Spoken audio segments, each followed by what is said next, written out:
What's up, everybody?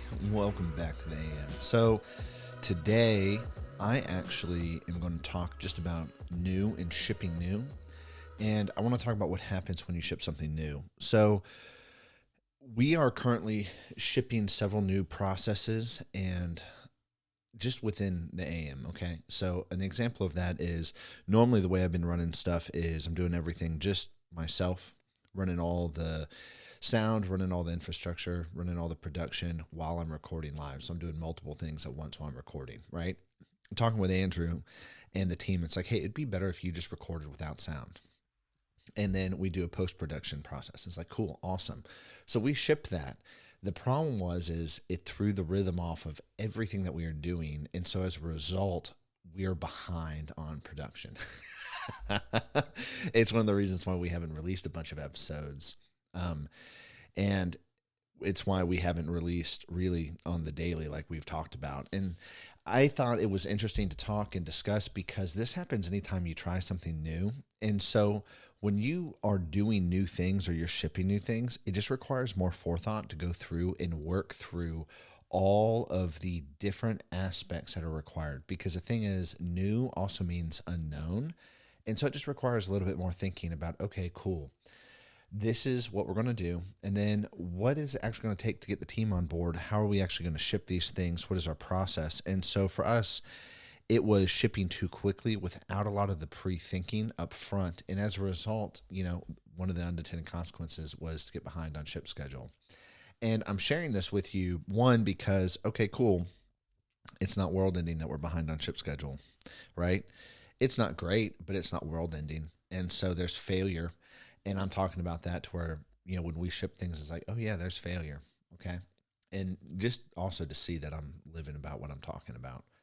And the other thing too is when you're doing new, everybody is normally in a rhythm and they normally understand what the normal is. And so anytime you introduce something new, it disrupts. So new is always disrupting the normal rhythm and the normal flow of life. New is constantly at war with the current status quo. And when you think of it that way, it's very easy to overcome a lot of the problems that new will introduce because you start building out in stages. Okay, cool. Here's how we're going to transition from current to new. And most times, if you're going to ship a new process, you're going to ship a new project, you're going to ship a new idea, you're going to innovate. Every time you ship, you're going to have immediate feedback because you're going to find out what you missed. Because when it's something new, you don't have the experience to know everything. And this has happened in lots of projects. So we're currently building out some different tools and projects that we're releasing in the company. And our goal is to ship fast, because if we ship things fast, if we do things in small iterations, problems and issues immediately pop up. And they were things that we didn't think about or didn't see right out of the gate. And then as a result, we are able to actually improve at a rapider rate. And I think it's interesting because you want to ship, but at the same time, you want to ship in a safe environment. So as we're building out these projects and as we're building out our internal skills and our internal tool set, which is part of what we're doing, we are doing it to where it doesn't affect the company-wide current yet. So there's a period where we're going to release. We didn't do that with the production processes that we've been implementing and have talked about implementing for the AM and the rants. So we didn't do that. And as a result, it was like, oh yeah, of course this was going to happen. We knew better than this. No pun intended.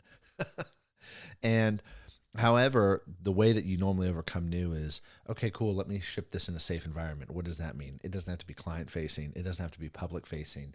It can be internal. And then because it's internal, you are actually able to have a controlled environment where your feedback and your failure does not affect anything other than improvement. And that's really what you want when you're doing new.